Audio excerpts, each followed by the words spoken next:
जवळ असलेल्या गव्हाणे वस्तीवर शुक्रवारी सायंकाळी बिबट्या दिसला।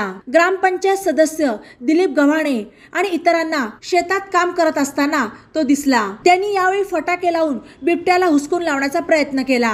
तेथील सचिन भिंगारकर यांनी रात्री 8च्या सुमारास जिल्हा मानद वन्यजीव रक्षक मंदार साबळे यांना याबाबत माहिती दिली। साबळे आणि वनरक्षक विजय चेमटे यांनी शनिवारी 6 जुलैला सकाळी या ठिकाणी जाऊन पाहणी केली। यावेळी उसाच्या शेताशेजारी असलेल्या वावरात बिबट्याच्या पायाचे ठसे आढळले। पलीकडच्या भागात नदीचे पात्र आहे। या भागात बिबट्या पहिल्यांदाच दिसला। जवळ शेंडी पोखर्डी गावालगतचा भाग असून या भागात बिबट्याचा वावर असल्याचे साबळे यांनी सांगितले। बिबट्यास या भागात उसाचे लपणही चांगले आहे। बिबट्या रात्री भक्ष्याच्या शोधात 15 ते 20 किलोमीटरचे अंतर पार करतो।